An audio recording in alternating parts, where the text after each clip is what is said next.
বিসমিল্লাহির রহমানির রহিম। আপনারা জানেন আগামী 27 ডিসেম্বর রোজ জুমাবার সকাল 10 ঘটিকা হইতে ঐতিহ্যবাহী কক্সবাজার জেলার পেকুয়া উপজেলার প্রাণকেন্দ্রে বৃহত্তর সাবেক গলদি তাফসির ময়দানে অনুষ্ঠিত হতে যাচ্ছে পেকুয়ার ঐতিহাসিক তাফসিরুল কোরআন মাহফিল। আলহামদুলিল্লাহ, আজকে আমরা অফিসিয়ালভাবে আমরা পোস্টার প্রচার করছি।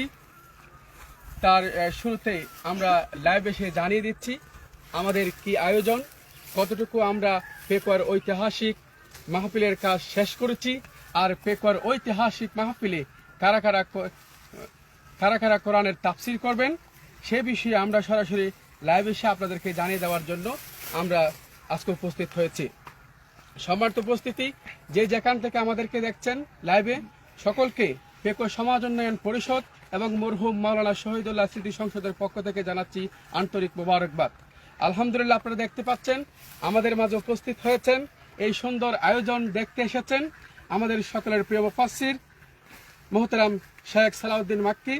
আমাদের মাঝে আরো উপস্থিত আছেন জনপ্রিয় ইসলামিক স্কলার আমাদের সকলের প্রিয় মাওলানা মনিরুল ইসলাম মজুমদার মামা আছেন, আমাদের আরেকজন প্রিয় ব্যক্তিত্ব জনাব মোশাররফ মামা, আর ক্যামেরার অন্তরালে রয়েছেন আমাদের সকলের প্রিয় মিডিয়া ব্যক্তিত্ব রুশ টিভির স্বত্বাধিকারী আমাদের প্রিয় রহমান ভাই। আমরা এখন কথা শুনবো এই মাহফিলের আয়োজন নিয়ে, কতটুকু ওনারা দেখছেন, কতটুকু সামনের আয়োজন, সব বিষয়ে আমরা কথা বলবো। তার আগে আমরা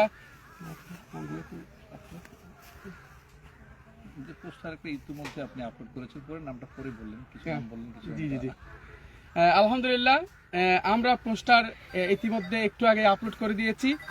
আমাদের প্রধান মুফাসসির হিসাবে তাফসির পেশ করবেন বাংলাদেশের লাখ ও কোটি তাওহীদি জনতার হৃদয়ের স্পন্দন আমাদের সকলের প্রিয় মুফাসসির মোহতারাম ডক্টর মিজানুর রহমান আল আজহারি।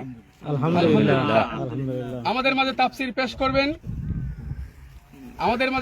পেশ করবেন শেখ মুফতি কাজী ইব্রাহিম, আল্লামা কামরুল ইসলাম সাইদ আনসারি, মাওলানা আব্দুল্লাহ আল আমিন, হাফেজ মুফতি আমির হামজা, শেখ মুফতি জসিম উদ্দিন রহমানি, মাওলানা সাদিকুর রহমান আল আজহারি, শেখ সালাউদ্দিন মাক্কি, মাওলানা আব্দুল হাই মোহাম্মদ সাইফুল্লাহ, মাওলানা মনিরুল ইসলাম মজুমদার সহ দেশ বরেণ্য ইসলামিক স্কলারগণ।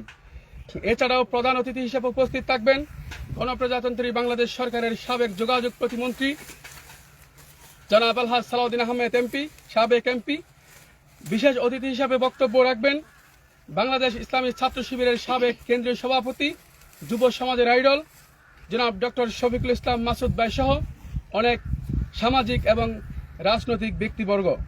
আমাদের মাঝে সভাপতিত্ব করবেন বারোবাকি ইউনিয়নের তিনবার নির্বাচিত চেয়ারম্যান জনাব অধ্যক্ষ এস এম বদিউল আলম জিহাদি।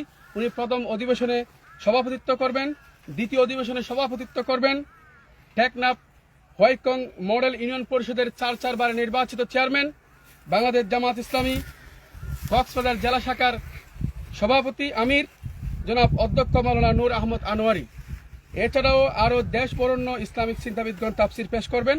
বিশেষ একটি বিষয়, এই মাহফিল উপলক্ষে গত 3 বছরের মতো কোনো প্রকার কালেকশন হয় না, যেহেতু এই মাহফিলটি মরহুম মাওলানা শহীদুল্লাহ স্মৃতি সংসদের উদ্যোগে আমার শ্রদ্ধেয় পিতা মরহুম মাওলানা শহীদুল্লাহর ইসালে সাওয়াব উপলক্ষে আমরা এই বিশাল মাহফিলটি আয়োজন করি। সেই জন্য আমার সম্পূর্ণ খরচ আমি এবং আমার পরিবার আমরা ইনশাল্লাহ বহন করব।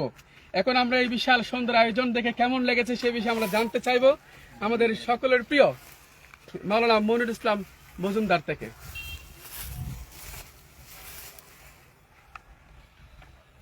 আসসালামু আলাইকুম ওয়া রাহমাতুল্লাহি ওয়া বারাকাতুহু। আলহামদুলিল্লাহি রাব্বিল আলামিন ওয়াস সালাতু ওয়াস সালামু আলা সাইয়্যিদিল মুরসালিন ওয়া আলা আলিহি ওয়া সাহবিহি আজমাইন।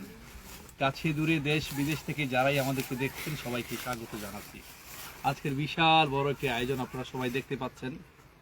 বিশেষ করে ঐতিহ্যবাহী ঐতিহাসিক পেকুয়া তাফসিরুল কোরআন প্রোগ্রামের আজকে মনে হয় ৪র্থ বছর, তাই না? অষ্টম বছর। বিগত বছরেও ব্যাপক আয়োজন হয়েছে, তবে এই বছরের আয়োজনটা ছিল একটু ভিন্ন রকমের। আপনারা যদি একটু দেখেন তাহলে বুঝতে পারবেন। আমার কাছে মনে হয় এটা হচ্ছে একটা ইজতেমার মাঠ, বিশাল বড় আয়োজন। আলহামদুলিল্লাহ, আপনারা সবাই দোয়া করবেন। এখানে বরেণ্য আলেমী দিনরা কথা বলবেন, কোরআনের সৌন্দর্য, ইসলামের সৌন্দর্য তারা বিভিন্ন জায়গায় ছড়িয়ে দিবেন, ভিন্ন ধর্মের মানুষের কাছেও যেন পৌঁছাতে পারে, তারা সেটাই চেষ্টা করবেন। আলহামদুলিল্লাহ। এবং আজকে যে নামগুলো ঘোষণা হয়েছে, বিশেষ করে আপনাদের জন্য যে চমকটি থাকছে, আপনারা সবাই দোয়া করবেন তিনি যেন সালামতে দেশে আসতে পারেন, দেশে এসে এই সমস্ত তাফসীরুল কোরআন প্রোগ্রামগুলোতে অ্যাটেন্ড করতে পারেন। এবং আপনাদের যে প্রত্যাশা এবং প্রাপ্তির মাঝে যেন কোনো ঘাটতি না থাকে, আপনারা দোয়া করবেন আল্লাহ যেন সবকিছু সহজ করে দেন।